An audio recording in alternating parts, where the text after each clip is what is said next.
On a bright winter afternoon in Montana, Sergeant Callan Rourke noticed his German Shepherd stop outside an old barn and refuse to move.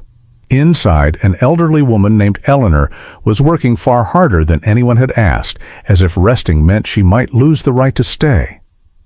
Callan saw the fading marks around her wrist, but what unsettled him more was how quickly she explained them before he asked a single question. Flint did not bark or move between them. The K9 simply sat beside Eleanor until, for the first time, her shoulders relaxed.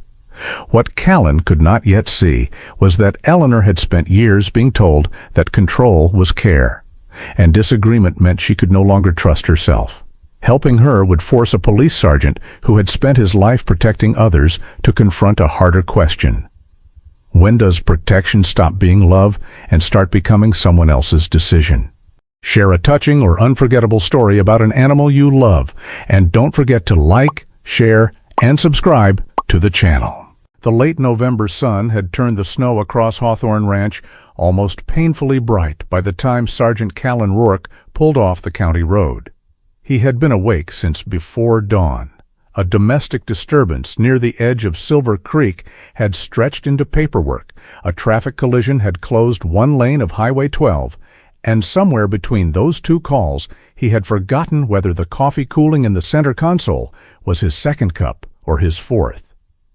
The ranch usually corrected that kind of day. It did not ask questions.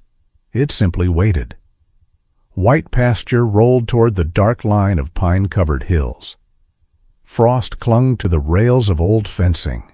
The farmhouse chimney sent a thin ribbon of smoke into an impossibly clear Montana sky, and the red barn near the eastern pasture looked exactly as it had when Callan was 12 years old and convinced he could repair anything with baling wire. He parked beside the mudroom. Flint was already standing in the rear compartment. "Yeah, I know." Callan opened the door. The 5-year-old German Shepherd jumped down with controlled ease, black and tan coat, flashing copper along the chest where the sunlight struck it. Flint had the lean, muscular body of a working K9 and the disciplined stillness of an animal trained to notice details before reacting to them.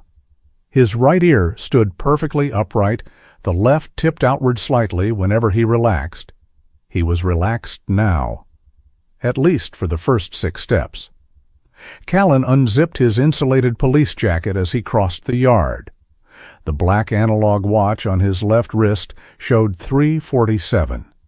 Enough daylight to check the north fence before dinner if Amos had not already handled it. Flint stopped.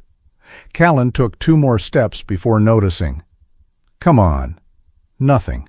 Flint stood in the middle of the snowy yard, head lowered slightly, amber-brown eyes fixed toward the old horse barn. Callan looked that way. The barn doors were partly open.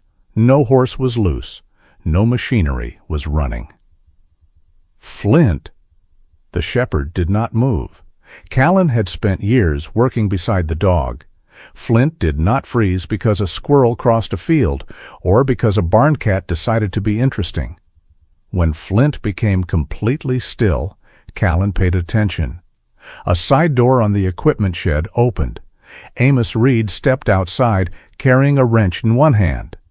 At 69, Amos had lost none of the hard leanness that came from a lifetime of ranch work. His gray mustache had become nearly white, but the faded dark green cap on his head might have been the same one he had worn 20 years earlier. He looked at Flint, then toward the barn. Callan nodded in that direction. "What's he looking at?" Amos rubbed the wrench against the leg of his canvas work pants. "Probably our new helper." Callan turned. "Our what?" Amos gave him a look that suggested the conversation would be easier if Callan stopped sounding like a police report. "She's staying in the little cottage." "What's she?" "Woman I met in town." Callan stared at him. Amos sighed. 2 days ago, bus station. Name's Eleanor Vale." "You brought a stranger home from the bus station?" "I brought an old woman out of the cold." "That sentence is not better." "It is if you're the old woman." Callan looked back at the barn. Flint was still watching it. What happened? Amos tucked the wrench into a coat pocket. I went in for feed. She was sitting on the bench by the ticket window, one suitcase, that old tin box she carries everywhere. Asked the clerk what the cheapest ticket west would be. West where? Didn't seem to matter. That answer stayed with Callan. Amos continued. She didn't ask me for money, didn't ask for a ride either. She saw the ranch logo on my coat and asked if I knew anybody who needed honest work. So you hired her? I told her she could stay a few nights and help with eggs, towels, maybe the greenhouse. Callan looked at Amos. And she apparently thinks every chore is a personal challenge issued by God. Despite himself, Callan almost smiled. How much money did she have? Amos hesitated. $38. That erased the smile. Callan glanced at Flint again. Family? She didn't say. You ask? Once. And? She changed the subject. Callan exhaled slowly. Amos knew enough not to press people, simply because their silence made someone else uncomfortable. That was one of the reasons Callan trusted him. So what's she doing in the barn? Probably something I told her not to do. Flint finally moved. He crossed the yard at a steady pace toward the barn. Callan followed. The air inside smelled of hay, leather, old wood, and the faint sweet warmth of horses. Sunlight came through gaps in the boards, laying pale bars across the packed floor. At the far end, beside the feed room, a woman stood over a metal bucket. Callan stopped before she saw him. She was tall for her age, though the oversized brown cardigan made her look smaller. Chestnut hair, streaked heavily with silver, had been gathered into a loose braid over her left shoulder. Her jeans had been carefully patched at one knee. Brown work boots looked old, but clean. The bucket was too heavy. That was obvious. Eleanor gripped the handle with both hands and lifted. It rose perhaps 6 inches. Her shoulders tightened. She lowered it again. Instead of calling for help, she waited, drew one careful breath, adjusted her grip, and tried a second time. Something about that second attempt bothered Callan more than the weight itself. There was no frustration in it, no embarrassment, only determination that looked strangely close to fear. "Let me take that." Eleanor spun halfway around. Her eyes were pale blue-green, alert in a way that did not match the quiet barn. Then she saw the uniform. Callan had not changed after his shift. Dark navy shirt, duty belt, radio, boots. Her posture changed immediately, not dramatically, just enough. He noticed. Eleanor gave him a polite smile. "I've got it." Callan looked at the bucket. That bucket disagrees. For a second, she seemed unsure whether he was joking. Then the corner of her mouth moved. Barely. Callan reached for the handle without taking it from her. Together? That mattered. He did not know why yet, but it mattered. Eleanor loosened her grip. As she did, the sleeve of her cardigan slid toward her elbow. Callan saw the marks around her wrist. His expression did not change. Years in patrol had taught him that surprise was often a luxury best kept private. There were several bruises, some darker, some already yellowing at the edges. Different stages, different days. Not the usual pattern left by carrying feed. Eleanor noticed his eyes. Her hand disappeared beneath the sleeve so quickly it was almost practiced. "My skin bruises easily." Callan looked back at her face. There were questions he could ask, questions designed to sound casual, questions that were not casual at all. He had asked versions of them in kitchens, emergency rooms, parking lots, and front yards for more than 20 years. Who did that? Are you safe at home? Do you need help? But he was not standing there as the officer responding to a call. And whatever Eleanor Vale had survived, if she had survived anything at all, she had known him for less than a minute. "Okay," Callan said. That was all. Eleanor blinked. The reaction was small but unmistakable. She had expected him to push. He lifted the bucket. It was heavier than he expected. "You were planning to carry this where?" "The feed room?" That's 15 feet. I know. Callan gave her a sideways look. Just checking. This time her smile appeared properly, though only for a moment. Behind them, Flint entered the aisle. Eleanor saw him and went still. Callan noticed it immediately. Flint, easy. The dog was already easy. Flint approached without urgency, stopped roughly 3 feet from Eleanor, and sat. No barking, no pulling, no attempt to crowd her. Eleanor watched him. He's police.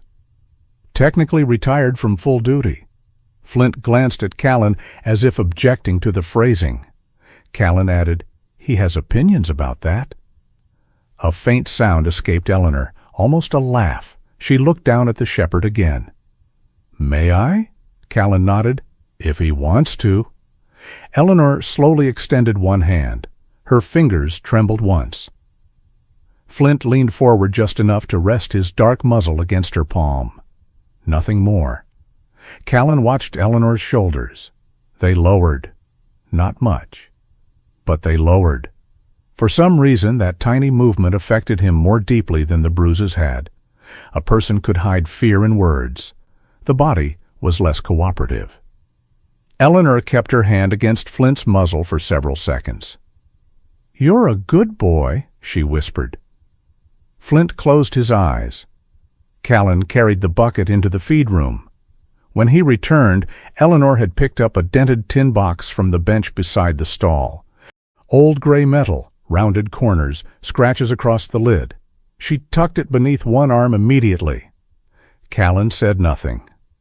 Outside, the afternoon had begun to soften toward evening. Amos had gone back to the equipment shed. Horses shifted quietly behind the fence. Flint trotted beside Eleanor as they stepped into the yard. Callan stood near the barn door. A vehicle moved somewhere beyond the property. The sound was distant at first, tires crunching over packed snow on the county road.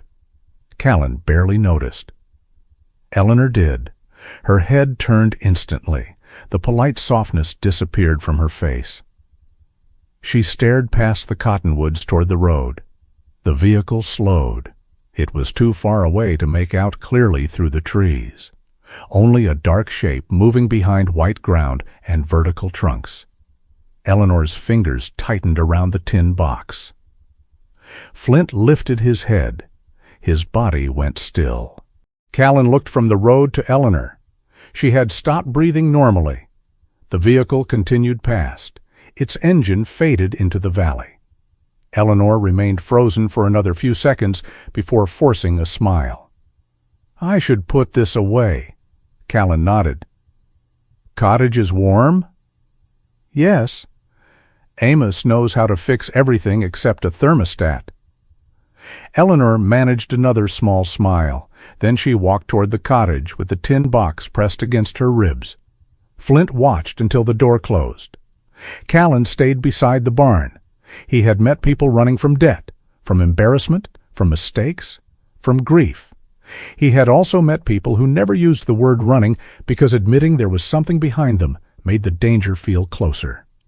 Callan looked down the empty road. $38, one suitcase, a bus ticket to nowhere in particular. Bruises, she explained before he had asked. A woman who worked until her body gave her an excuse to stop. And the way she had reacted to an ordinary engine slowing beyond a fence. Callan finally understood what had bothered Flint before either of them entered the barn.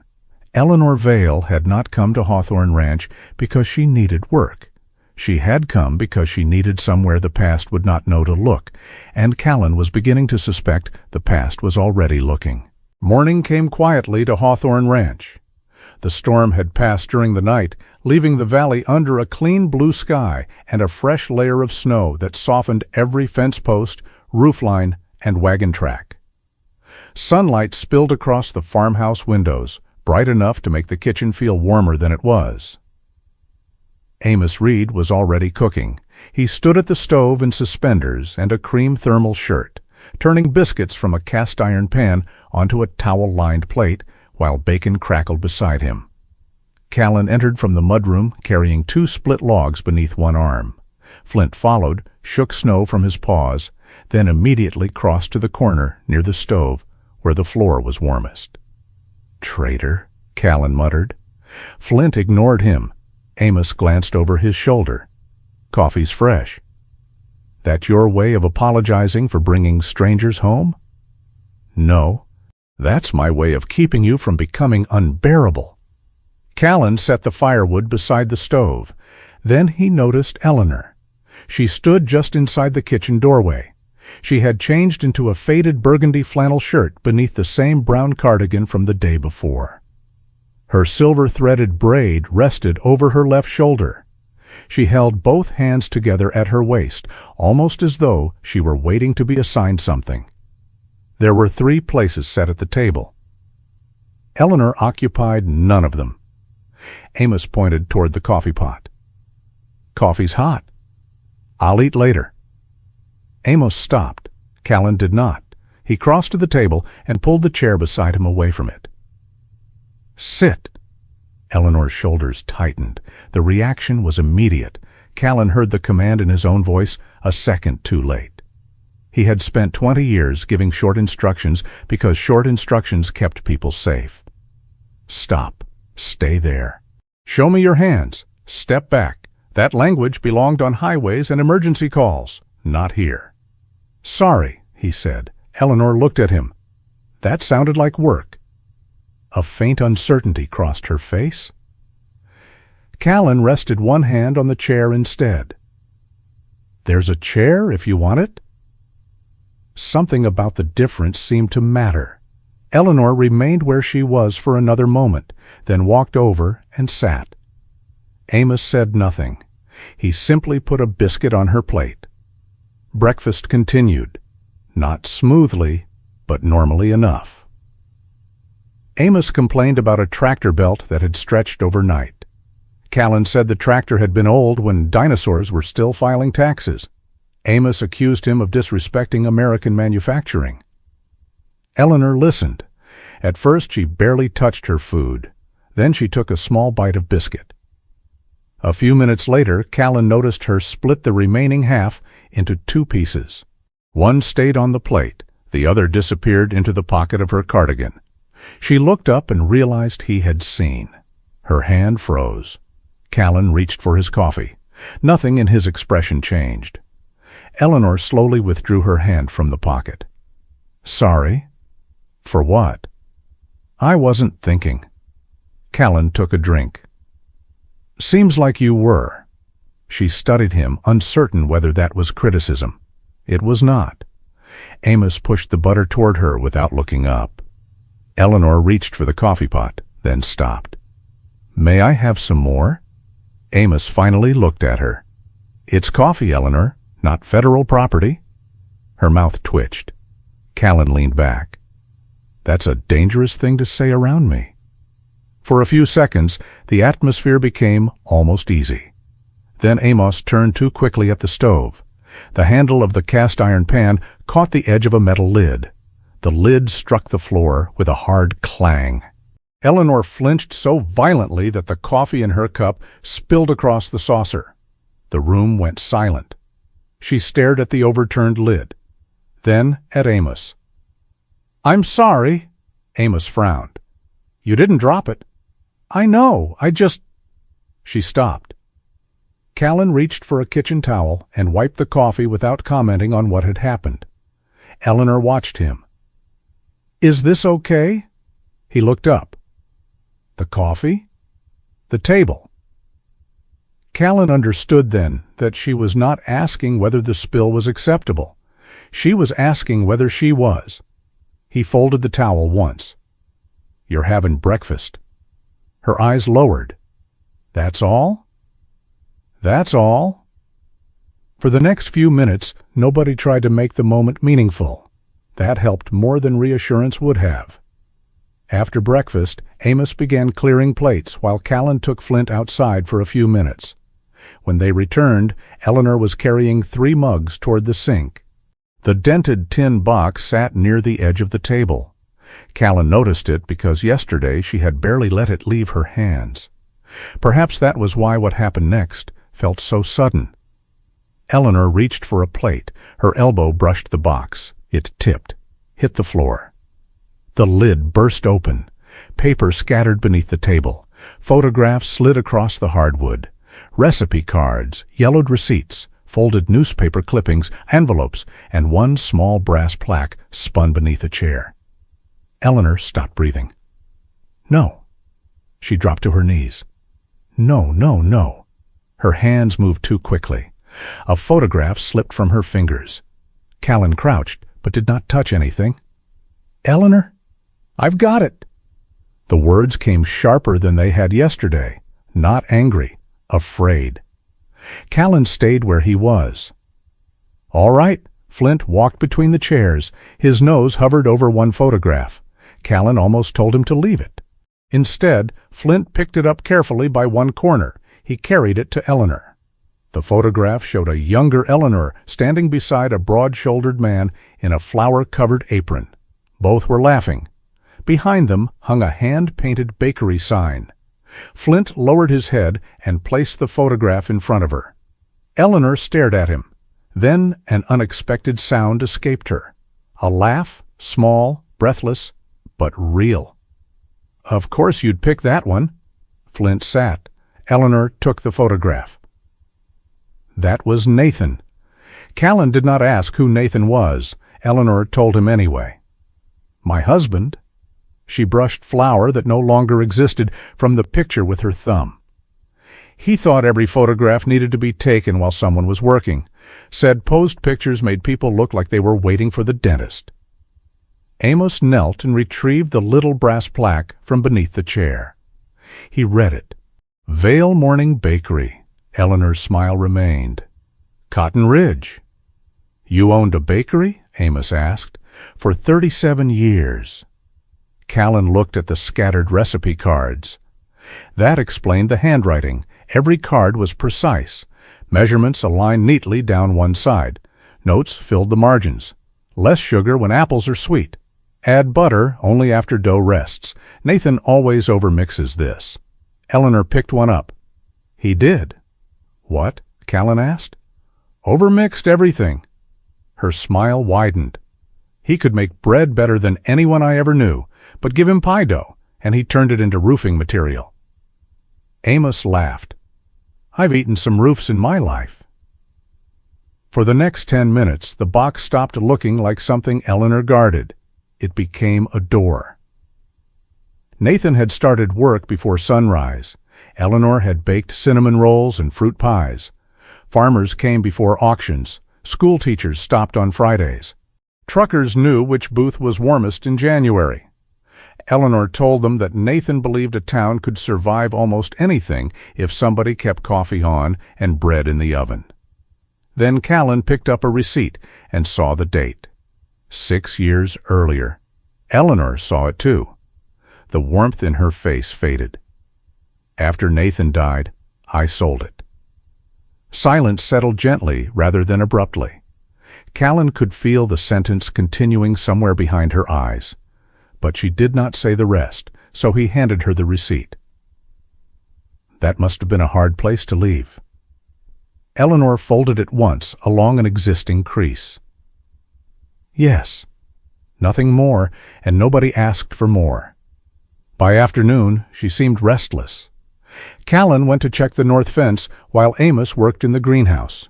When Callan returned, Flint met him halfway across the yard. The dog was not alarmed, but he turned immediately toward the greenhouse. Callan followed. Inside, winter sunlight filtered through fogged glass. Shelves of clay pots lined the walls.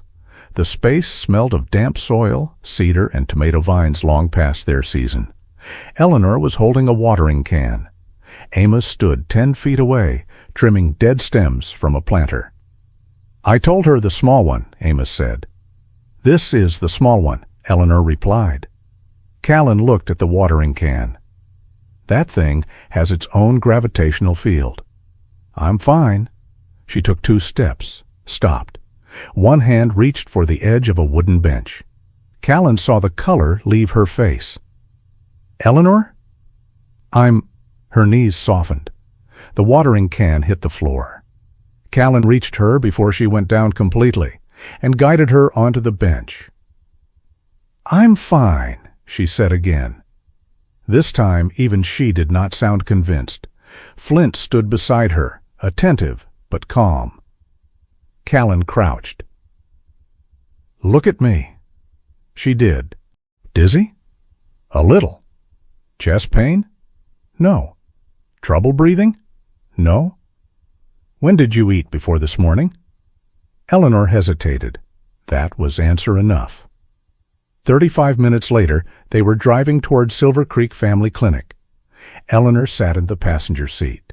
Flint stayed home with Amos. The absence of the dog made the cruiser feel strangely formal. At the clinic, Dr. Eliza Warren met Eleanor herself. She was in her early 40s, with shoulder-length dark blonde hair, light freckles across her cheeks, and green-gray eyes that seemed to become more attentive when everyone else became hurried. Eliza greeted Callan first, then looked directly at Eleanor. "Mrs. Vale?" "Eleanor." "Eliza?" That simple exchange relaxed something in Eleanor. Inside the examination room, Callan remained near the door. Eliza asked several routine questions. Then she turned to him. "Sergeant, would you give us some privacy?" Callan was already moving. "Absolutely." Eleanor looked surprised. Perhaps she had expected him to argue. He did not. He spent nearly an hour in the waiting room beneath a watercolor painting of mountains that looked nothing like any mountain in Montana. When Eliza finally called him back, Eleanor was dressed again. Her cardigan sleeve had been pulled carefully over her wrist. Eliza did not speak as though she had solved a mystery. She spoke like a doctor describing what the body could prove and what it could not. Eleanor was mildly undernourished. An old wrist injury had healed poorly. Imaging showed evidence of 2 ribs that had been fractured at different times in the past. There were other older injuries that deserved attention.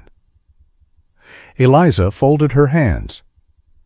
"These injuries deserve an explanation." Eleanor stared at the floor. Callan did not move. Eliza waited. No explanation came. "All right," the doctor said, not dismissing it, not accepting it, simply refusing to force the moment. She explained that given Eleanor's age, current condition, and the combination of injuries, she was required to file a reasonable concern report with Adult Protective Services. Eleanor's head came up.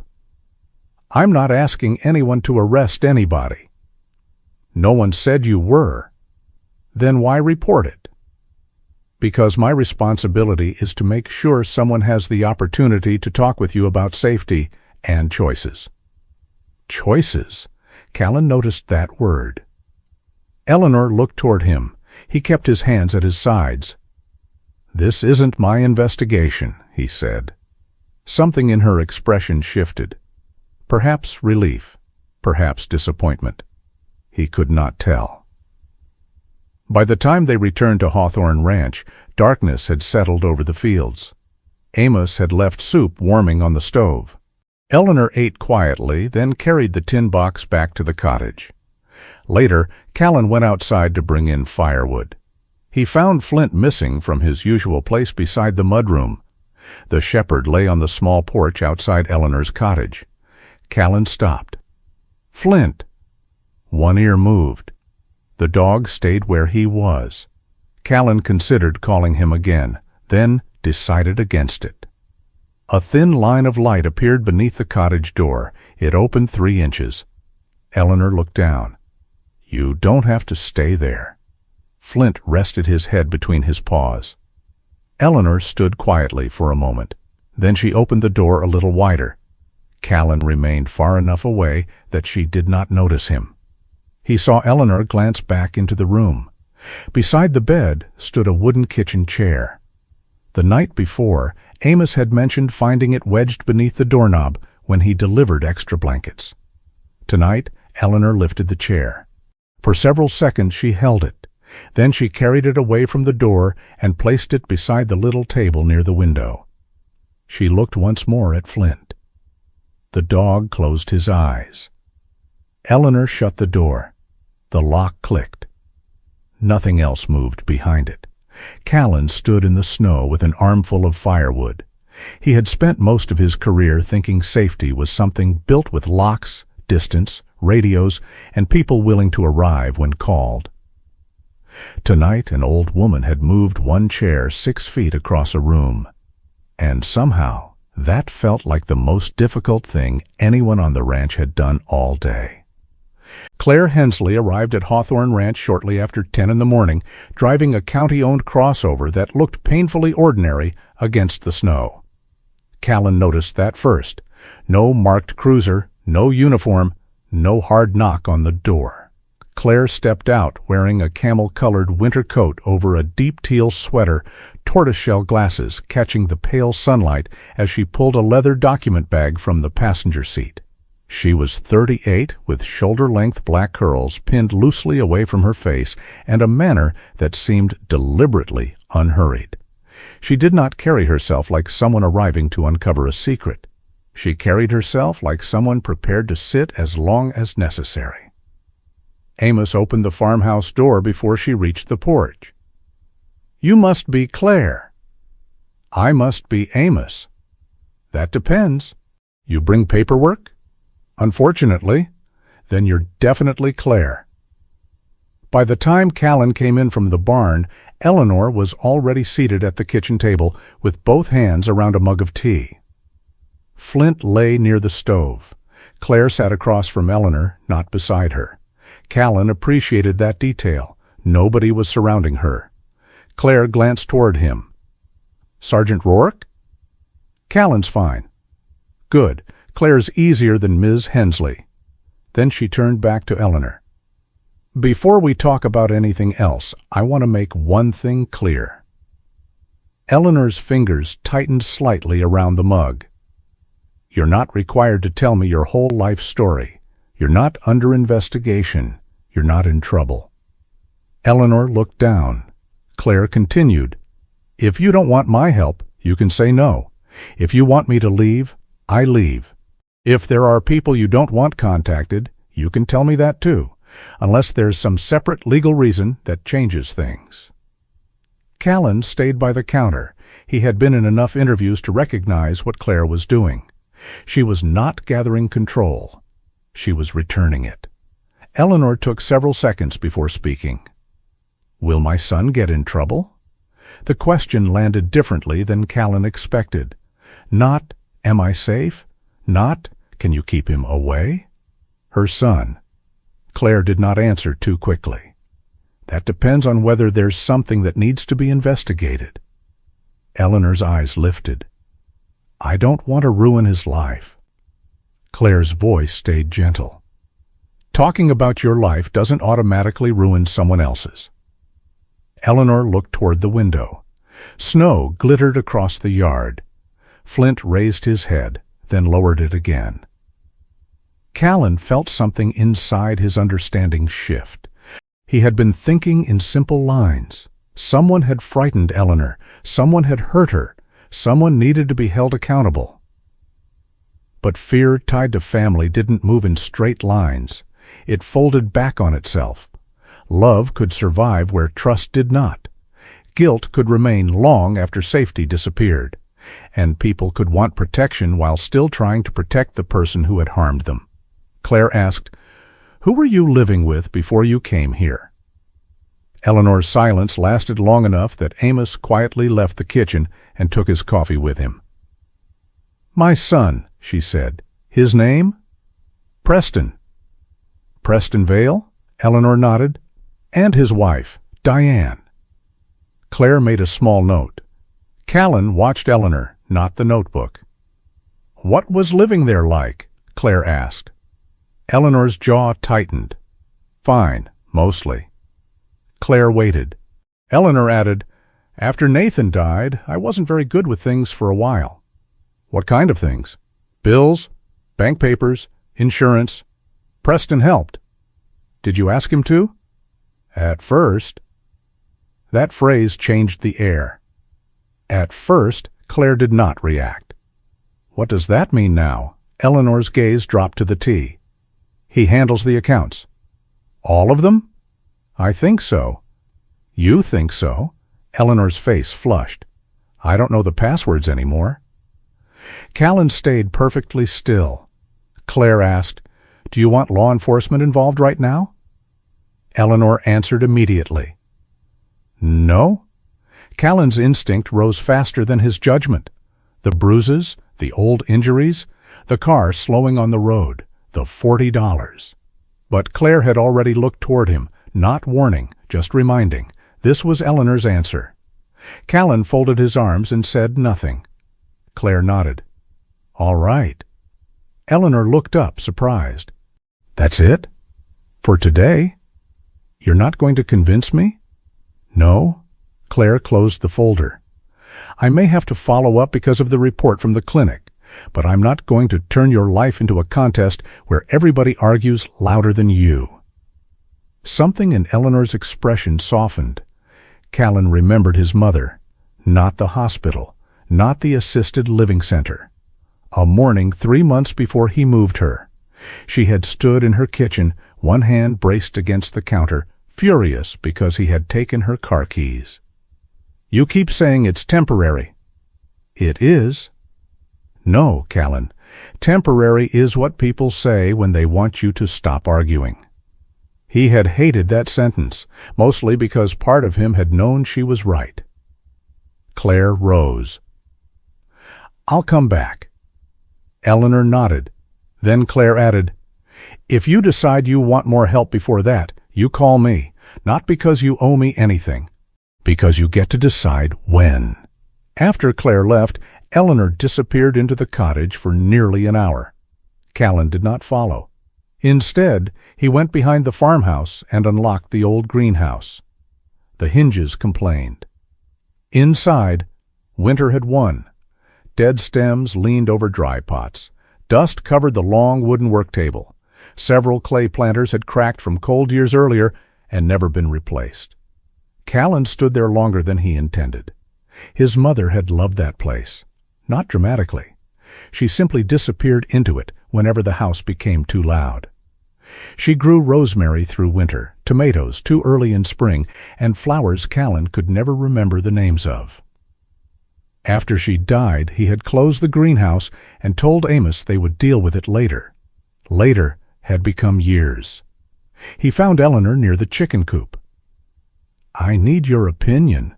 Her eyebrows rose. That sounds dangerous. He led her around the farmhouse. When he opened the greenhouse door, Eleanor stopped. Callan pointed at the neglected pots. I actually need someone who knows more about this than I do. She stepped inside, ran one finger across the dry soil in a planter, then looked at him. That wouldn't be difficult. Callan stared at her. A tiny smile appeared. He realized she was teasing him. Well, he said, good to know the doctor didn't damage your personality. Eleanor's smile remained. What was this? My mother's. That changed her expression. She gardened? Constantly? Eleanor moved toward the workbench. There were seed packets in an old drawer, most too old to use. She picked up one. Sweet peas. I thought they were peas. They are not. I'm learning already. Eleanor began inspecting shelves, not rushing, not lifting anything heavy. For the first time since arriving, she looked less like someone searching for a chore and more like someone examining a problem she understood. Callan leaned against the doorway. What do you need? New soil, some trays, maybe herbs to start. Rosemary if the heater still works. It works. You sure? No. She looked at him. He shrugged. Amos says it works. That's not the same answer. He laughed. The sound surprised both of them. Over the next several days, the greenhouse became Eleanor's domain. Not a project assigned to keep her busy, a real responsibility. She cleaned one shelf at a time, sorted viable tools from rusted ones, drew a planting plan on the back of an old feed invoice. Flint spent afternoons beneath the work table, occasionally lifting his head whenever Eleanor crossed the room. He no longer followed every step. That seemed important, too. 3 days later, the farmhouse filled with cinnamon. Callan entered through the mudroom and stopped. Amos was already seated at the table. In front of him sat a slice of apple pie. A second empty plate sat beside it. Callan looked at him. "You already had one." Amos swallowed. "Prove it." Eleanor stood near the counter wearing a faded sage-green apron, trying very hard not to look pleased. The pie sat in the center of the table, crust woven by hand. Callan cut himself a slice, then another, then, later, a third. When Amos mentioned it, Callan denied the allegation on professional grounds. The house felt different afterward, not healed. That would have been too easy, but occupied, warm in a way that had nothing to do with the furnace. Late that afternoon, Flint rose from beneath the porch. Callan noticed before the dog made a sound. Flint walked to the edge of the yard, stopped. His body became still. Callan followed his line of sight. Beyond the front gate, nearly half a mile down the county road, a silver pickup sat on the shoulder. No headlights, no turn signal, just there. Callan did not reach for his keys. He did not drive out to confront it. Instead, he watched. The pickup remained for less than 2 minutes. Then it pulled away. The county road had a traffic camera near the junction, installed after several winter collisions. Because Eleanor's welfare concern was already active and the vehicle had lingered near her temporary residence, Detective Marin Bell handled the follow-up. Marin called Callan that evening. Her voice was as measured as he remembered. "Marin Bell, I know who you are. You always answer the phone this pleasantly?" "Only detectives." "Good, then I feel special." Callan stepped onto the back porch, closing the door behind him. "What did you find?" "The silver pickup belongs to Preston Vale." Callan said nothing. Marin continued. "He filed a missing person report on his mother in Bitterroot County." "When?" 3 days ago." Callan stared across the white fields. "What did he say?" "That Eleanor Vale is elderly, confused, unable to manage money, and possibly cognitively impaired." Callan's jaw tightened. "Any diagnosis supporting that?" "Claire's working on consent for records." "Meaning?" "Meaning you don't touch it." Callan almost smiled despite himself. "Wasn't planning to?" "Glad we agree." Marin paused. "Callan, if this becomes something, I handle the investigation. You're too close to the residence." "I know." "Good." The following day, Eleanor signed the necessary release, allowing Claire to verify limited medical history relevant to the concern. Nothing supported Preston's description. No dementia diagnosis. No documented cognitive decline. No prior finding that Eleanor lacked capacity. That did not prove Preston had lied about everything, but it made the wording of his report harder to ignore. That evening, Callan stood in the farmhouse doorway watching Eleanor roll dough across the kitchen counter. Flour marked one sleeve. Flint slept near the table. Amos was repairing a loose drawer pull with more concentration than the task required. Callan knew Preston had been on the road outside the ranch. He knew what Preston had told authorities. He also knew Claire planned to speak with Eleanor herself. The old version of Callan, the officer who believed information created responsibility, wanted to cross the room and tell her immediately. But this was not his report, not his investigation, not his decision to control, so he remained where he was. Eleanor looked up. "You planning to stand there all evening?" "Depends." "On?" "Whether that's another pie." "It isn't." Callan nodded toward the dough. "Then I've lost interest." Eleanor gave him a look that said she did not believe him. For once, he was grateful she could. He stepped away from the doorway and let the kitchen return to its ordinary rhythm. For most of his career, Callan had believed good police work meant knowing what was happening before everyone else did. Now He was beginning to understand that sometimes doing the right thing meant knowing something important and resisting the urge to become the person who decided what happened next. By the time Claire Hensley returned to Hawthorne Ranch, Eleanor had stopped carrying the tin box from room to room. It still belonged close to her, but now it sometimes stayed on the shelf above the kitchen desk while she worked in the greenhouse or rolled dough at the counter. Callan noticed the change without mentioning it. He had also noticed that Flint had stopped following Eleanor every time she crossed the yard. The shepherd still watched her, but from farther away now, stretched beneath the greenhouse table or beside the farmhouse steps with his head resting between his paws. It was not indifference. It looked more like trust. That morning, Claire did not arrive alone. Detective Marin Bell stepped from an unmarked county SUV wearing a charcoal wool coat over a dark navy sweater. Her deep auburn hair was cut in a blunt bob that moved just enough in the cold wind to annoy her. She tucked one side behind her ear while walking toward the farmhouse, a small black leather notebook already in one hand. Callan met them on the porch. Marin looked past him through the window. "She expecting us?" Claire called first. "Good." Callan stepped aside. Inside, Eleanor had prepared coffee before anyone asked. Claire sat at the table. Marin chose the chair farthest from the door, leaving Eleanor the clearest path out of the room. Callan saw the choice. So did Eleanor. Marin opened her notebook, but did not write yet. "I know Claire already explained this, but I want to say it myself. I'm not here to make you choose between helping an investigation and protecting your family." Eleanor looked down at her coffee. "I'm not sure there's a difference." "There can be." Marin's voice was quiet. "I'm going to ask some questions. You can answer them, decline them, or tell me I'm asking the wrong question." Eleanor gave the faintest smile. "You do this often." "Enough to know people usually remember things in pieces." For several moments, only the old clock above the stove made noise. Then Marin asked about money.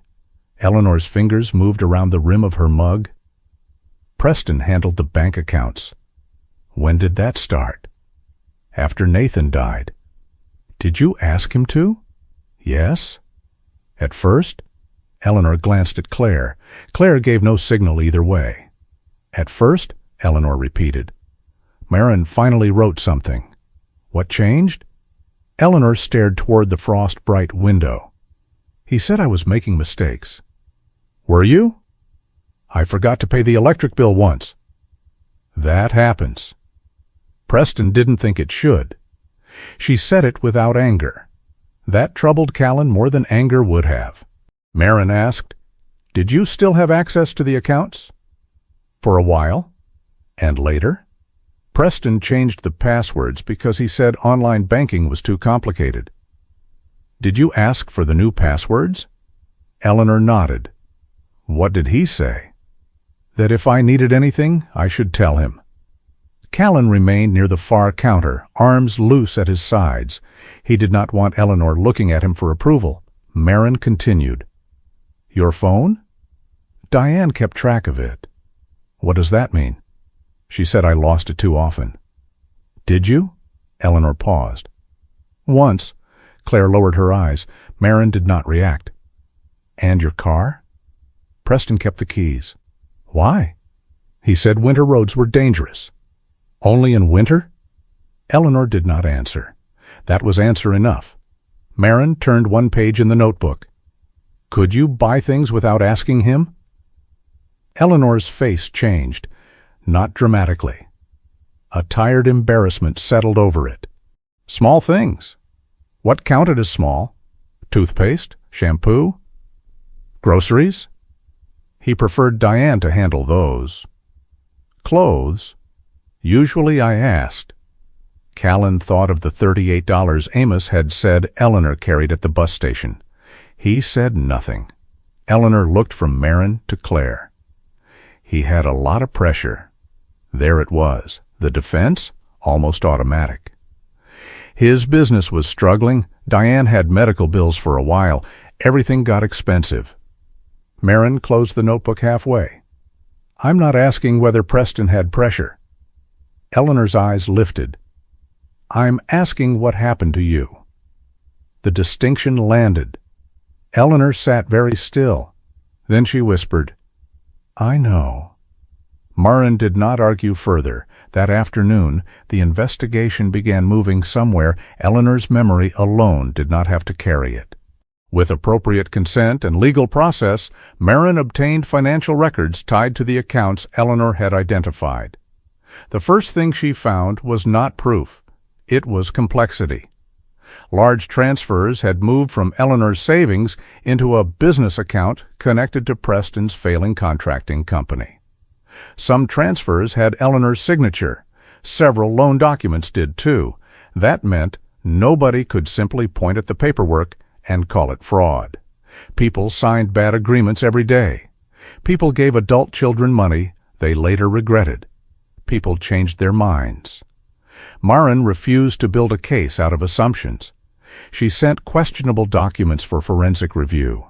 The specialist did not claim someone had physically guided Eleanor's hand. Instead, the report identified inconsistencies. Some signatures differed sharply in pressure and formation. More important, 2 notarized documents carried dates that created problems. On one of those dates, Eleanor had been at a clinic more than 100 miles away. Records confirmed the appointment. Another refinance had been deposited into an account controlled primarily by Preston. Still not a complete story, but no longer a clean one. Then Marin found Ruth Pomeroy.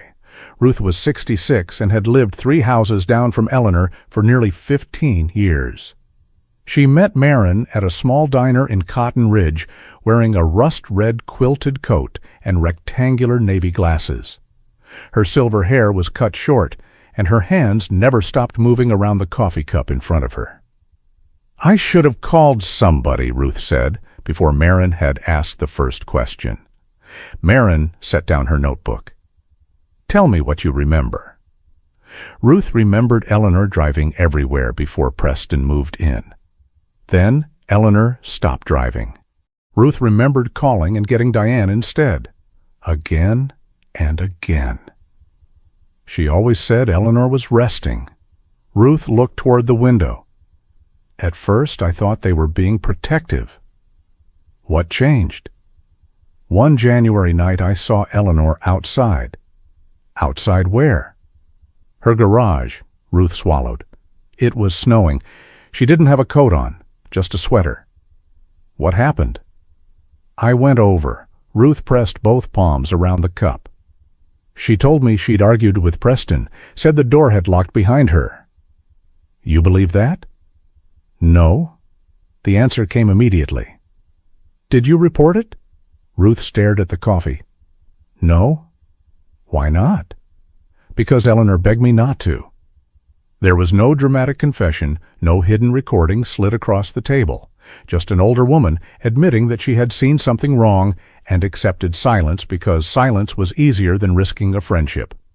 I told myself she'd call if it got worse, Ruth said. Marin waited. Ruth's mouth tightened. That was cowardly. It was human. That doesn't make it good. No. Marin finally opened the notebook. It doesn't. Back at Hawthorne Ranch, Eleanor knew none of those details yet. Her days had begun to acquire shape. Morning coffee, an hour in the greenhouse, rest when she needed it, lunch at the table, Flint asleep nearby. She baked twice that week. She stopped slipping food into her cardigan every day, not completely. Callan noticed one biscuit disappear on Tuesday, none on Wednesday. He considered that progress. On Friday afternoon, Eleanor brought a fresh loaf from the oven and set it beside Amos's plate. Amos looked offended. You trying to make me fat? You ate 4 slices yesterday. Unverified. Callan walked in. 5. Amos pointed at him. Nobody asked law enforcement. Eleanor laughed. Not the uncertain breath of laughter from the tin box. A full laugh. Flint slept through it. That was when tires sounded on the driveway. The laughter stopped. Callan looked toward the front window. A silver pickup crossed beneath the ranch sign. This time, it came through the gate. Eleanor went pale. Callan did not need anyone to identify the truck. He had already texted Marin. Silver pickup entering property. Her response came seconds later. Claire and I are 20 minutes out. Don't escalate unless necessary. Callan put his phone away. Eleanor, she looked at him. You want me to ask them to leave? Her lips parted, then closed. I don't know. Okay. That answer was allowed too. The truck stopped near the porch. A tall man stepped out carrying flowers in one hand and a pharmacy bag in the other. Preston Vale was 47, broad through the shoulders with a little softness around the middle. His camel overcoat was expensive, his beard carefully trimmed, his brown leather gloves spotless. Nothing about him looked threatening. That was the first thing Callan understood. The passenger door opened. Diane Vale stepped down, wearing a dark plum coat over an ivory turtleneck, honey blonde hair arranged neatly around her shoulders. She carried herself with the polished control of someone who preferred difficult things to happen behind closed doors. Preston saw Eleanor through the window. His face changed instantly into relief. Mom. Eleanor stepped onto the porch before Callan could decide whether he liked that.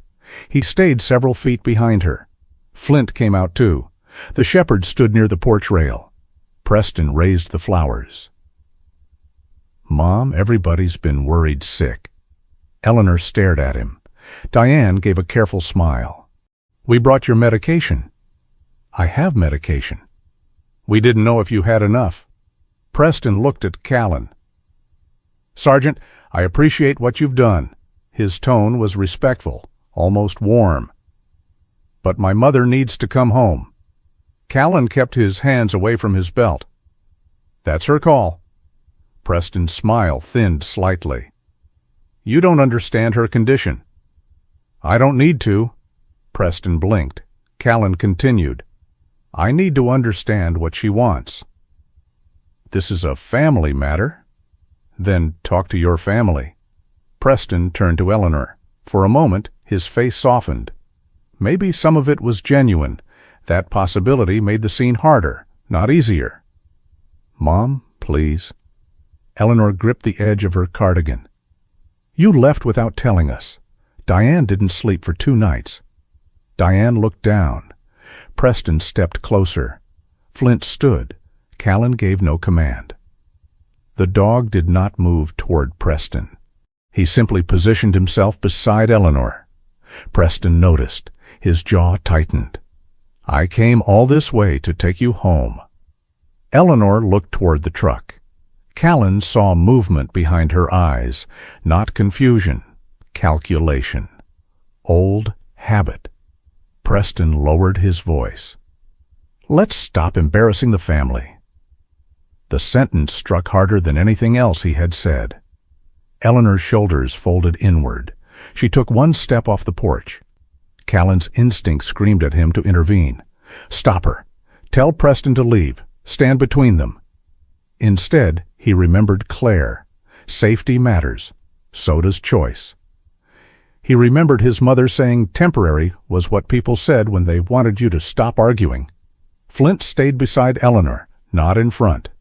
Beside. Callan understood the dog before he understood himself. Eleanor, she turned. Whatever you choose, make sure it's yours. Preston looked irritated. Don't manipulate her. Callan ignored him. Eleanor looked at Diane, then Preston. The flowers trembled slightly in Preston's hand. For 1 terrible second, Callan thought she would walk to the truck, and if she did, he knew he might have to let her. No warrant existed. No court order said she could not leave. No lawful basis allowed him to substitute his judgment for hers. A vehicle appeared on the county road behind Preston. Marin and Claire were arriving. Eleanor saw them too, but her decision came before either woman reached the yard. She looked at her son. Her voice was quiet. Not today? Preston stared at her. "What? I said not today. Mom? No?" The second word was stronger, not loud, strong. Diane looked away. Preston stood in the snow with the flowers and medication still in his hands. For the first time since arriving, politeness failed to give him control of the moment. Marin's SUV stopped behind the pickup. Preston saw it. His expression settled back into something composed. "All right," he said. Then he gave Eleanor a small nod. "We'll talk when you're ready to be reasonable." He turned toward the truck. Callan said nothing. Neither did Eleanor. Preston opened the driver's door, then looked back across the hood. The glance he gave the ranch was brief, measured, not defeated. Eleanor stood beside Flint as the silver pickup backed down the drive. She did not wave. She did not cry. She only remained where she had chosen to remain. For that day, it was enough. The petition arrived on a Tuesday morning, not with sirens, not with a confrontation at the gate. Just a white envelope delivered to Hawthorne Ranch by a county process server who looked apologetic about the weather. Callan was in the mudroom unlacing his boots when Amos brought it inside. "Court papers," Amos said. Callan looked toward the kitchen. Eleanor was in the greenhouse with Flint. "Who for?" Amos handed him the envelope. "Eleanor." Callan read only the front page before his jaw tightened. Petition for emergency guardianship. Petitioner, Preston Vale. The language beneath it was careful, clinical, concerned. According to Preston, Eleanor was vulnerable, increasingly confused, financially incapable, and under the influence of people outside her family. One line named Callan specifically, a police officer with unusual access and authority. Callan read it twice, then a third time. By then, Claire Hensley had arrived. She found him standing at the kitchen counter with both hands pressed flat against the wood. "He's trying to take her life away." Claire removed her gloves. "No, he's asking a court to give him authority over parts of it." "That's supposed to make me feel better?" "It's supposed to make you accurate." Callan looked at her. Claire did not flinch. If the judge accepts his claim that Eleanor lacks capacity, Preston may be able to control where she lives and make significant decisions for her. That is serious. Then I testify. Eventually, maybe. I tell the court exactly what I've seen. Callan. He showed up here and tried to, "Don't turn this into Sergeant Rourke versus Preston Vale." Callan's expression hardened. "He's trying to take her life away." Claire stepped closer to the counter. "Then help Eleanor keep it. Don't fight the battle in her place." The words irritated him because they were true. That made them difficult to dismiss. Callan turned toward the window. Through the frost-edged glass he could see Eleanor in the greenhouse, bent over a tray of soil, while Flint slept beneath the work table. She looked peaceful, for the moment. "You know what happens if people like him control the process," Callan said. Claire's voice softened. "Yes? Then why are you asking me to stand back?" "I'm asking you to stand where she can see you without standing in front of her." Callan said nothing. Claire left the petition on the table. "When we tell her she needs options, a lawyer, an independent evaluation, time to understand what Preston is asking for. And if she panics? Then she gets to panic without us turning her fear into proof that she's incapable." That sentence stayed with him. Later, after Eleanor had read the petition herself, she sat at the kitchen table for nearly 20 minutes without touching the tea Amos had placed near her. Flint lay beneath the table. Callan sat across from her, but did not speak first. Eventually, Eleanor looked up. "Can he do this?" Claire answered. "He can ask." "And the judge?" "The judge will want evidence." "What kind?" "Whether you understand your finances, your health, your living choices, the consequences of decisions, whether you can communicate what you want." Eleanor's face tightened. "So I have to prove I'm still myself." Claire paused. "I wish I could tell you it won't feel that way." Callan looked down. That was when memory arrived without permission. His mother's kitchen, late afternoon sunlight, a medication bottle sitting beside a chipped ceramic bowl. His mother gripping the counter because her left leg had never fully recovered after the stroke. Callan holding her car keys. "You're not driving. Give them back." "It isn't safe." "I drove this morning." "You nearly hit the mailbox." "I missed it." "That isn't the point." Then the sentence he remembered most clearly because he had believed it completely. "I'm doing this because it's safer." His mother had stared at him for a long time. "And how many things are you going to take before I'm safe enough for you?" Back then, Callan had heard frustration. Now he heard something else. Fear of disappearing inside someone else's good intentions. He looked at the guardianship petition again. He did not compare himself to Preston. He could not. But for the first time, Callan recognized the dangerous logic underneath both situations. "I know what's best for you." One version could come from love, another from control. The person losing the choice could still hear the same sentence. Claire arranged legal help through an elder law assistance program. Miles Garner arrived at Hawthorne Ranch the following afternoon, carrying a weathered brown leather briefcase that looked older than several attorneys Callan knew. He was 58, lean, clean-shaven, with salt and pepper hair that refused to lie flat and thin, metal-frame glasses that he pushed higher on his nose every few minutes. He did not begin by asking Eleanor whether Preston had mistreated her. Instead, he asked, "What did you have for breakfast?" Eleanor blinked. "Excuse me? Breakfast? Oatmeal?" Miles looked toward Amos. Amos said, "Unfortunately." Eleanor almost smiled. Miles continued, "Who made it?" "I did." "Did anybody make you eat it?" "No." "Did you want oatmeal?" "No." "Then why did you make it?" "Because Amos finished the biscuits." Amos looked offended. Miles nodded as though this proved something important. "Good."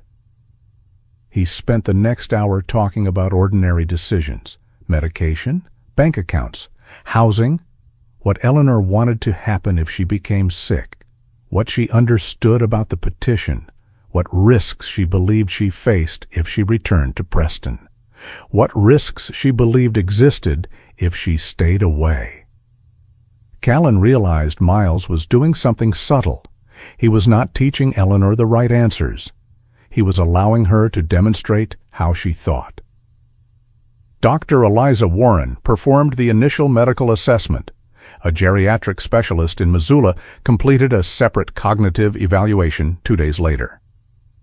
The findings did not describe Eleanor as fearless. They did not need to. She showed signs consistent with prolonged anxiety and trauma. She hesitated under pressure. She became visibly distressed when discussing family conflict. But she understood money. She understood contracts when they were explained. She knew where she lived.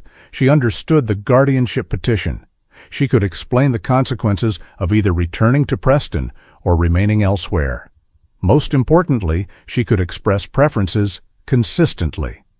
Miles read the summary once, then handed it to Eleanor. "This is useful." She looked at the paper. "It says I'm anxious." "You are?" "That sounds bad." "It sounds human." That made her laugh. Only once, but enough. While Eleanor prepared for court, Diane Vale began coming apart somewhere else. She called Detective Marin Bell from a grocery store parking lot and asked to meet without Preston knowing. Marin chose a quiet coffee shop outside Cotton Ridge. Diane arrived without the polished plum coat she had worn to the ranch. Instead, she wore a gray cardigan beneath a plain winter jacket. Her honey blonde hair was tied back hastily, and the careful composure Callan had seen from the porch was gone. Marin placed her notebook on the table. "You asked to talk." Diane looked around before answering. "I don't want Preston to know." "I can't promise he never will." Diane closed her eyes briefly. I know. What do you want me to know? For several seconds, Diane said nothing. Then the words started. Preston had not always demanded Eleanor's signature directly. Sometimes he had simply made refusal feel unbearable. If you don't help, we lose the house. Your family needs you. Nathan would have wanted you to help. After everything we've done for you? Diane stared at her hands. He could say it until she thought saying no meant she was selfish. Marin asked, "Did you ever hear Eleanor refuse?" "Yes." "What happened?" "Sometimes nothing." "And other times?" Diane swallowed. 8 months ago, they argued in the kitchen. She stopped there. Marin waited. Preston grabbed her wrist, too hard. She lost her balance near the table. Diane's voice dropped. "She went to a clinic later. Did you tell anyone what happened?" "No." "Did Eleanor?" "She said she fell." "Did you ask her to say that?" Diane looked horrified. "No." Marin did not soften the next question. "Did you correct it?" Diane's face collapsed. "No." Silence filled the table. "I should have." "Yes," Marin said. Diane looked up, perhaps expecting comfort. Marin gave her honesty instead. Diane nodded. "I know." Marin did not offer immunity, forgiveness, or guarantees. She simply began checking what could be checked. The clinic visit existed. A photograph remained on Diane's phone, dated the following morning. Financial transaction records matched several periods Diane described. Texts from Preston to Eleanor repeatedly linked money with loyalty. Then Ruth Pomeroy remembered a voicemail. Eleanor had called months earlier. Later she asked Ruth to delete it. Ruth had, from her phone. But her tablet still held an automatic backup. The message was short. Eleanor sounded tired. She did not accuse anyone of a crime. She only said, "Ruth, I need you to tell me something. If helping your family means you never get to say no, is it still helping?" Marin listened twice. The investigation no longer depended on one frightened person remembering everything perfectly. The pieces supported one another. By the end of the week, Marin believed probable cause existed for several parts of the case. The warrant process began separately. She deliberately did not time an arrest to create drama around the guardianship hearing. Court was about Eleanor's capacity. The criminal investigation was about evidence. Mixing the two for spectacle might feel satisfying. It would not necessarily be good police work. None of that prevented Preston from calling his mother. The phone rang after dinner on Sunday. Eleanor looked at the screen. Nobody told her not to answer. She stepped into the mudroom and closed the door. The call lasted 12 minutes. When she returned, she did not look at anyone. She went directly to the cottage. Callan noticed nothing unusual until 20 minutes later, when he saw her crossing the yard carrying the old suitcase. A coat was buttoned around her. The tin box was tucked beneath one arm. Flint rose from the porch. Callan came down the steps. "Are you leaving?" Eleanor stopped. "He's my son." "I know." "He says Diane can't sleep." Callan waited. "He says this has gone too far." Still he waited. Eleanor looked toward the road. "I should go talk to him." Every instinct in Callan fought the sentence forming behind his teeth. "Don't go." He could list reasons. He could mention the petition, the financial records, Diane, the investigation. He could make staying sound so reasonable that Eleanor would have no room left to choose anything else. Callan took one breath, then another. "Do you want me to tell you what to do?" Eleanor looked at him for a long time. Neither moved.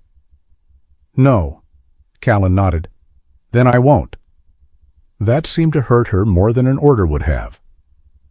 Flint walked toward Eleanor. Not fast. He stopped in front of her. She set the suitcase down. Then, suddenly, she knelt and wrapped both arms around the shepherd's neck. Flint stayed perfectly still. Eleanor began to cry. No one touched her. No one told her she was safe. No one said Preston was wrong.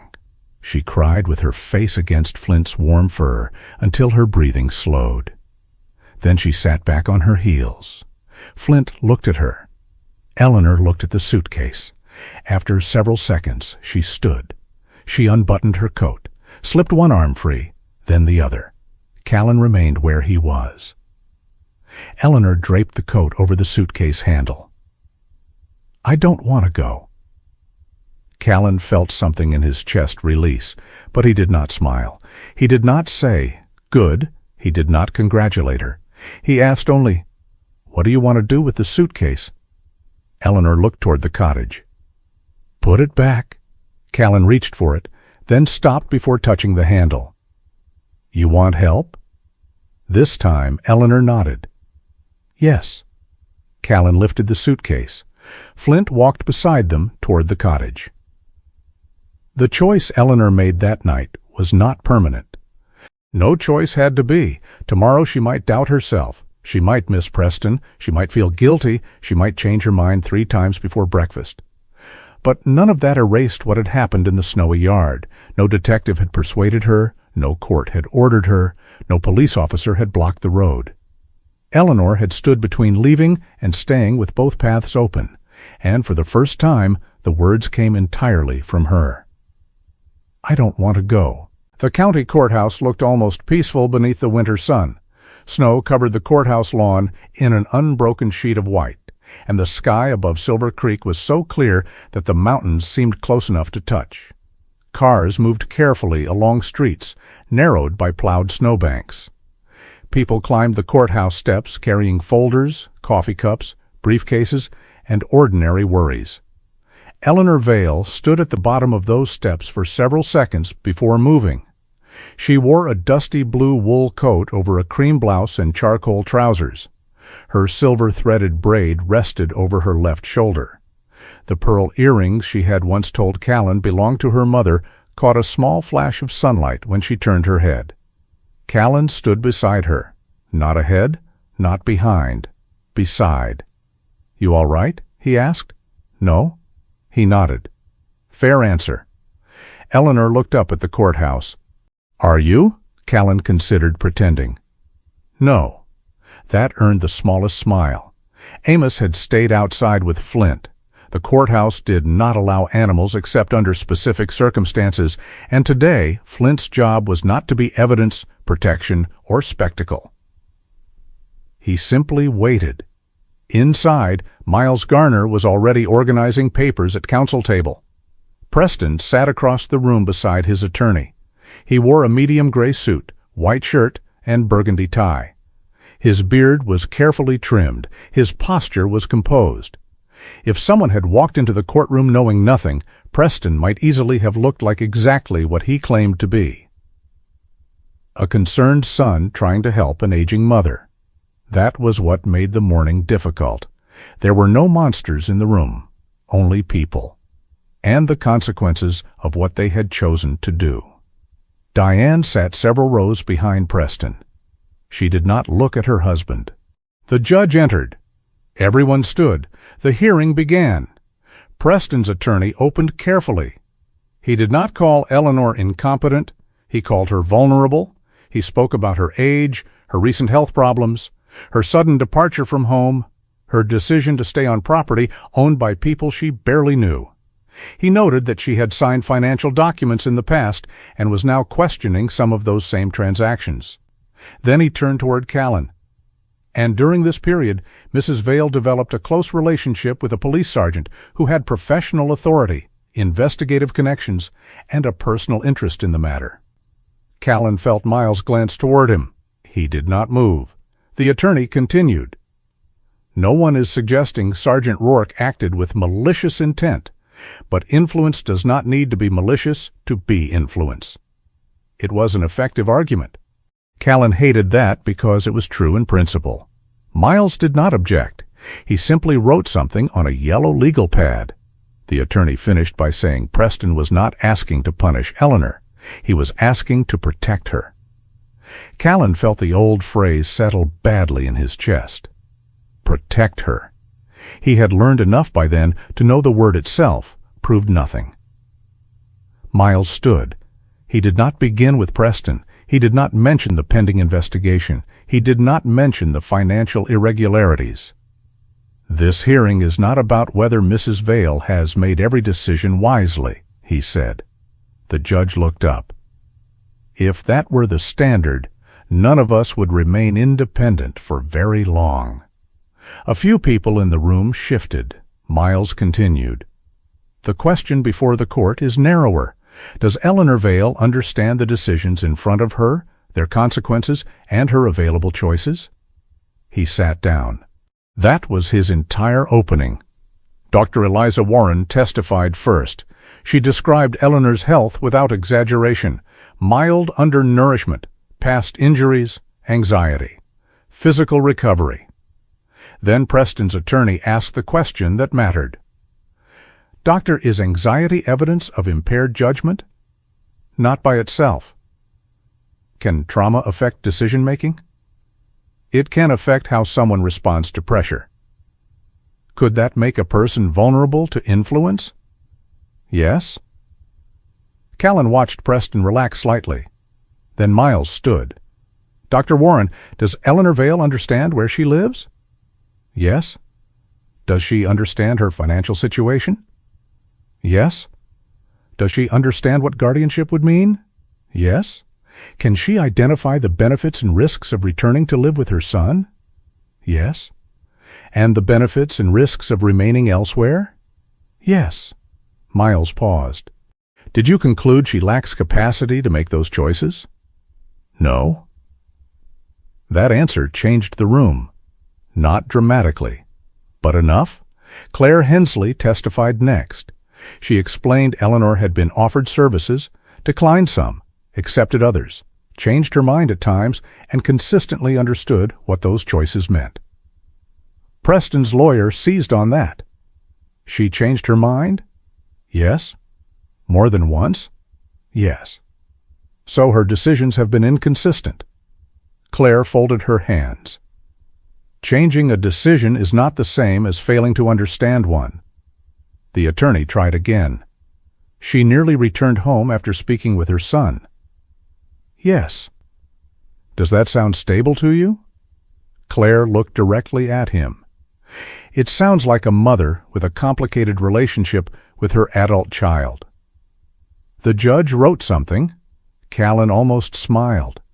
Then his name was called. He took the witness stand. The oath felt familiar. The room did not. Preston's attorney approached. "Sergeant Rourke, Mrs. Vale was staying on your property, correct?" "No." The attorney paused. "No?" "Mr. Amos Reed offered her temporary lodging in a cottage on Hawthorne Ranch before I ever met her." "But you live there?" "Yes." "You brought Mrs. Vale into your home?" "No." "Sergeant, I invited her to meals. I didn't determine where she lived." The attorney changed direction. "You investigated Preston Vale?" "No." "You had access to police databases?" "I do." "And you used them?" "Not for this matter." "Detective Bell did?" "She handled the investigation." "You discussed Mr. Vale with her?" "When appropriate." "So you participated." "As a witness and property resident, not as the investigator." The attorney stepped closer. "Did you tell Mrs. Vale not to go home?" Callan looked at Eleanor. "Never? Not once?" "No." "Even when you believed returning might be unsafe?" "No." The attorney frowned. "Why?" Callan answered carefully. "Because belief isn't ownership." For the first time, the attorney seemed uncertain what to do with him. Miles stood for a redirect. "One question, Sergeant." Callan waited. "What did you tell Eleanor when she was deciding whether to leave Hawthorne Ranch?" Callan remembered the suitcase, the coat, Flint standing in the snow. He looked at Eleanor again. That the choice had to be hers. Miles nodded. No further questions. Eleanor was called last. Callan felt his body tighten when she stood. Not because he thought she would fail, because he knew how much everyone in the room was asking her to turn her life into something measurable. She walked to the witness stand, sat, placed both hands in her lap. Miles approached. "Mrs. Vale, do you understand why we're here?" "Yes." "Tell me." "My son believes I can't make certain decisions for myself anymore." "Do you agree?" "No." "Why not?" Eleanor took a breath. Then she did something Callan did not expect. She did not defend herself with grand examples. She talked about toothpaste. "At my son's house, I had to ask before buying some things." Miles said, "Such as?" "Toothpaste." A quiet shift moved through the courtroom. "Why?" "Because Preston said there was no reason for me to have separate money when he could manage everything." "What else changed?" "My car keys." "Who kept them?" "Preston." "Your phone?" "Diane often had it." "Your bank account?" "I stopped knowing the password." "Did you ask?" "Yes." "What were you told?" "That if I needed anything, I should ask." Miles let the silence remain. Eleanor continued before he asked another question. "If I disagreed with something, Preston would say I was getting confused." Her voice remained steady. "Sometimes I started wondering if he was right." That sentence affected the courtroom more than anything before it. Miles did not rescue her from the silence. He simply asked, "Do you know what you want now?" "Yes." "What?" "I want my own money handled in a way I can understand." Miles nodded. "What else?"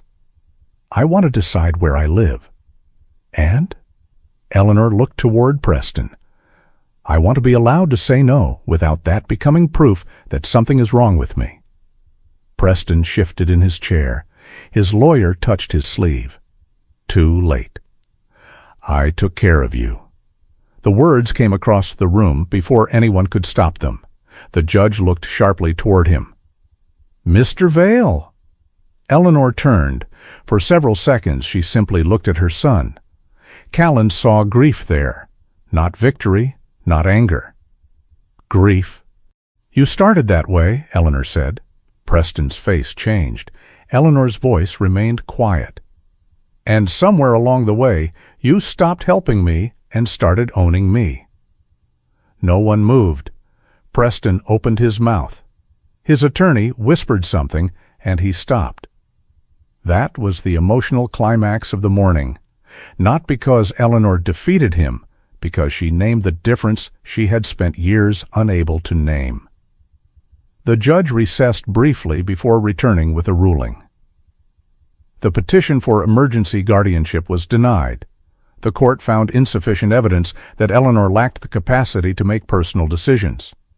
Because several financial matters remained disputed, the judge approved a temporary independent fiduciary arrangement for specific accounts, structured with Eleanor's input and subject to review. Eleanor retained control over where she lived, her medical decisions, her personal relationships, her daily life. Miles leaned toward her. "You understand?" Eleanor nodded. "Yes?" Callan expected relief to look bigger. It did not. Eleanor simply closed her eyes for 1 second, then opened them again. Outside the courtroom, the hall filled with movement. Clerks passed carrying files. Attorneys spoke quietly near elevators. Nobody applauded. Nobody should have. Marin Bell was waiting near a side corridor. She caught Callan's eye, but did not approach Eleanor. The warrant process had been completed separately. What happened next belonged to that case, not this hearing. Marin approached Preston after Eleanor had already been directed toward another exit with Miles and Claire. Callan did not watch, neither did Eleanor. Later, he learned Preston had been taken into custody on the warrant related to suspected financial exploitation, coercion, document-related offenses, and the corroborated incident involving Eleanor's earlier injury. There was no public scene, no confrontation on courthouse steps, no satisfaction in watching someone lose. Diane sat alone on a wooden bench near the far end of the hall. Her plum coat was folded beside her. Her face was in her hands. Eleanor stopped when she saw her. Callan remained several steps away. Diane looked up. Her eyes were red. "I'm sorry." Eleanor's expression tightened. Diane stood halfway, as though unsure whether to approach. Eleanor did not open her arms. She did not punish her either. She simply said, "You can tell the truth now." Diane lowered her eyes. Eleanor walked on. Outside, the cold air hit them all at once. The sun was still bright. Snow along the courthouse steps had been shoveled into neat banks. Amos waited beside the old ranch truck. Flint stood with him. The moment the shepherd saw Eleanor, his ears lifted. He did not pull against the leash. Amos unclipped it. Flint crossed the sidewalk at a calm walk. Eleanor came down the final step. The dog stopped beside her. Not in front, not behind. Exactly where he had stood in the ranch yard when Preston came for her. Eleanor rested one hand between Flint's ears. For a while she simply stood there. Callan came down beside her. "You okay?" Eleanor looked at the courthouse behind them, then at Diane through the distant glass doors, then down the snow-covered street. "No," she said. Callan nodded. That answer still made sense. Eleanor took a breath. "I'm ready." "For what?" She looked ahead. There was uncertainty in her face, but no one else's decision. "Whatever I choose next." Callan smiled. Not because everything was fixed. It wasn't. There would be paperwork, hearings, financial recovery, hard conversations, days when Eleanor missed Preston, days when she doubted herself. Freedom did not erase consequences. It simply returned ownership of them. Flint leaned lightly against Eleanor's leg. This time she did not need him to hold her in place. She moved first, and Flint followed. By early March, winter had begun to loosen its grip on Silver Creek Valley, not disappear. Montana winters rarely surrendered that politely. Snow still covered the higher slopes, and mornings could freeze a water trough solid before sunrise. But the light had changed. Days stretched longer across the pasture. Icicles melted from the farmhouse eaves by noon, and dark patches of earth had begun appearing along the southern fence line. 3 months had passed since the courthouse hearing. Eleanor Vail no longer lived at Hawthorne Ranch. That had been her decision. Once access to her accounts was restored and the temporary financial arrangement was in place, she rented a small cottage 2 miles down the county road. It had 1 bedroom, a narrow kitchen, a porch barely large enough for 2 chairs, and a view of the mountains from the east window. The first thing she bought for it was not furniture. It was a set of keys. 2 brass house keys on a plain blue ring. One stayed in her purse. The other stayed in a ceramic bowl by the door. Nobody else kept a copy unless she chose to give them one. Callan understood why she had smiled the first time she turned the lock herself. He did not comment. Some victories became smaller when people named them too loudly. Eleanor still came to Hawthorne Ranch almost every day. Not because she needed somewhere to be, because she liked being there. That difference mattered. The greenhouse behind the farmhouse no longer looked abandoned. Rosemary filled one corner. Lavender started in shallow trays beside the south-facing glass. Basil, thyme, and parsley stood in neat rows on the long wooden table. Small pots of hardy flowers occupied every shelf Eleanor had repaired. Amos complained that she had taken over the building. Eleanor reminded him nobody had used it for years. Amos said that was not legally the point. Neither of them knew what the legal point was. Callan had stopped trying to determine who won those conversations. One Saturday morning, he returned from a night shift just after 7. His cruiser rolled slowly into the yard beneath a pale sky. Flint raised his head from the porch and watched the vehicle approach. Then the dog lowered it again. No urgency, no need. Callan parked beside the mudroom and stepped out in his dark navy uniform. He could smell cinnamon before he opened the door. That was becoming a problem. Inside, the farmhouse kitchen was crowded. Two ranch hands sat at one end of the table eating scrambled eggs. An elderly widower Callan recognized from town drank coffee near the window. A woman who worked nights at the pharmacy was laughing with Amos over something Callan had missed. And Eleanor stood by the stove, wearing her faded sage-green apron. A tray of cinnamon rolls rested on the counter. Callan took off his jacket. "Anything left?" Eleanor did not look at him. "Depends." "On what?" "Did you wash your hands?" Callan stared at her. Amos coughed into his coffee to hide a laugh. "I'm a police sergeant." "That wasn't my question." Callan looked down at his hands, then toward the sink. The ranch hands grinned. "You people are enjoying this too much." "Yes," Amos said. Callan washed his hands. Only then did Eleanor put a cinnamon roll on a plate. "Thank you." "You're welcome." He took one bite, paused, then another. Eleanor raised an eyebrow. "Any official concerns?" Callan swallowed. "I'll need additional evidence." She slid another roll toward him. It had been Amos's idea to start the Saturday breakfasts. At first Eleanor resisted. She did not want a business. She did not want money. She did not want anyone calling it charity either. Amos solved the problem by refusing to make it complicated. "We've got a kitchen," he said. "You know how to cook. People get hungry. That seems like enough planning." So they called it Open Table Saturdays.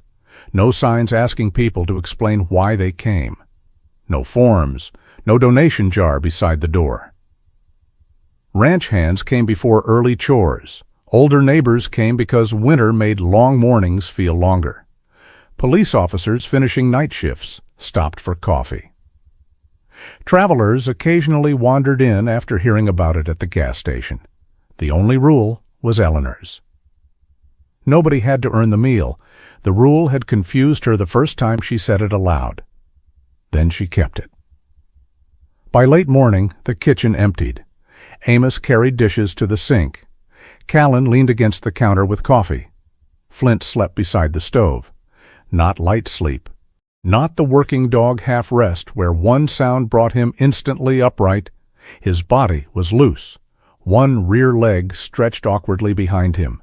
His breathing was deep and slow. Eleanor stepped onto a stool to reach the top shelf. Callan automatically moved closer. She glanced down. "I'm getting a bowl, not climbing Everest." "I didn't say anything." "You leaned." "I did not lean." "You absolutely leaned." Amos called from the sink. He leaned. Callan gave both of them a tired look. Eleanor found the bowl. When she stepped down, Callan noticed something on the open shelf beside her. The tin box. For months it had been the first thing Eleanor grabbed whenever she left a room. Now it sat between a stack of cookbooks and a ceramic vase. The lid was open. Callan walked closer. "You finally stopped carrying it?" Eleanor rested one hand on the rim. "I didn't decide to." "No? One day I left it here." She looked toward the kitchen. "Then I got halfway home before I remembered." Callan smiled. "That must have been a strange feeling." "It terrified me." He looked at her. She smiled back. Then I realized nothing happened. Inside the box, the past had changed, not the objects, their meaning. Nathan's photograph no longer lived there. It hung on the wall near the pantry. The brass plaque from Vale Morning Bakery was mounted beside the kitchen door. Several handwritten recipes had been laminated because Eleanor used them every Saturday. The box still held older letters and newspaper clippings. But new things had joined them. A birthday card from Amos with a badly drawn cake. A photograph of Flint asleep beneath the kitchen table with one ear folded over. A small handwritten note from an elderly woman who had visited Open Table after her husband's funeral. "Thank you for not asking why I needed somewhere to sit." Callan picked up another photograph. It showed him standing outside the greenhouse holding 3 bags of potting soil. He looked deeply irritated.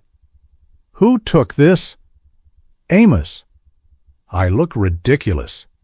"You were complaining about the weight." They were wet, Eleanor laughed. Callan put the photograph back.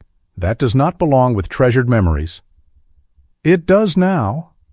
The words silenced him. Eleanor touched the edge of the tin box. I used to think if I let go of it, I'd lose everything that was mine. She looked around at the kitchen, at Nathan's picture, at the recipes being used instead of preserved, at the people's empty coffee cups waiting to be washed. Turns out I needed both hands free. Callan did not answer immediately. There was nothing useful to add. So he helped Amos with the dishes. A few days later, Eleanor walked from the farmhouse toward the greenhouse carrying a tray of seedlings. The afternoon was bright. Patches of old snow still clung to the shaded side of the barn. Flint lay near the porch steps.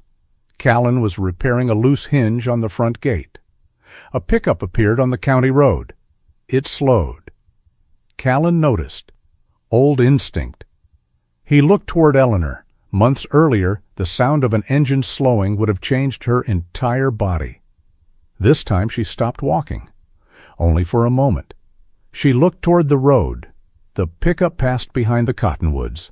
A delivery truck. Nothing more. Eleanor watched until it disappeared around the bend. Then she adjusted the seedling tray against her hip and continued toward the greenhouse. Flint opened one eye. The dog watched the empty road for half a second, then closed it again. Callan remained beside the gate with the screwdriver in one hand. That was when he understood something the courthouse had never been able to measure.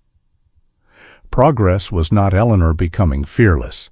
It was fear no longer receiving every vote. He looked toward Flint.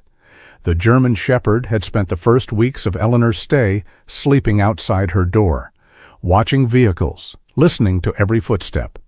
Now he could not be bothered to stand up for a delivery truck. Callan smiled to himself. Nobody needed a guard every minute anymore. That evening brought one of those strange early spring snowfalls Montana sometimes produced after a day warm enough to melt half the yard. Large flakes drifted beneath the porch light. The three of them ate supper at the farmhouse table. Nothing special. Beef stew. Bread. Coffee afterward. Flint lay beneath the table with his head resting across Eleanor's brown boots. Amos was explaining why Callan had repaired the gate hinge incorrectly.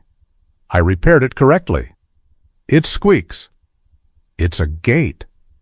A good gate doesn't squeak. It's older than you. Still has better judgment. Eleanor shook her head. You two could argue with furniture. That chair started it, Callan said. Eleanor stood. I'll get more bread. Callan answered without thinking. Sit down. I'll get it. The words left his mouth in the same clipped tone he had used thousands of times in uniform. Eleanor stopped. Callan heard himself. His expression changed. Amos suddenly became intensely interested in the stew. Eleanor looked at Callan for several seconds. Then a smile formed. You're learning. Callan leaned back. Slowly? Good. She walked to the counter, picked up the bread herself, then returned to the table. Nobody discussed it. That was the part Callan appreciated most. There had been a time when every small decision around Eleanor seemed fragile enough to require careful handling. Now she could simply make one. The snow continued falling outside. Callan looked through the kitchen window toward the white fence. For reasons he could not entirely explain, he thought of his mother. Not the assisted living facility, not the day he took the car keys, not the arguments. He remembered her standing in the greenhouse years earlier with dirt on both hands, telling him to stop moving pots because she knew where she wanted them. He had thought helping meant carrying every heavy thing for her, solving every problem before she asked, removing every risk he could identify. Maybe some of that had been love. Maybe some had been fear wearing love's coat. He could not change those months now. He could only understand them differently. Across the table, Eleanor tore a piece of bread in half and handed part to Amos because he had finished his. Nobody asked permission. Nobody apologized. Nobody counted who had received more. Flint sighed beneath the table. His eyes remained closed. Callan finally understood something he wished he had learned years earlier. Loving someone did not always mean keeping them from falling. Sometimes it meant standing close enough that they knew they would not fall alone, and far enough away that the direction remained theirs. Eleanor looked around the table, at Amos, at Callan, at Flint asleep across her boots, then toward Nathan's photograph on the wall. There was no grand declaration, no promise that everything broken had been repaired. Preston's legal case had not vanished. Money still needed to be untangled. Some family relationships might never return to what they had once been. Eleanor would have difficult mornings again. So would Callan. Healing had not made life simple. It had made choice possible. Months earlier, Eleanor had stood in a farmhouse doorway, waiting to be told whether she was allowed to sit. Tonight she reached for her coffee without asking. She took another piece of bread because she wanted one.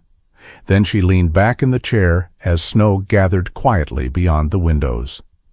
Callan had not given Eleanor a new life. Flint had not rescued her from the old one. They had only stayed nearby long enough for Eleanor to hear her own voice again. What she did with that voice belonged to her, and for the first time in years, so did everything that came next. Sometimes love is not proving that we know what is best for someone. Sometimes it is standing close enough to help while still leaving room for that person to choose. Eleanor's freedom did not begin when a court ruled in her favor or when someone else stepped in to protect her.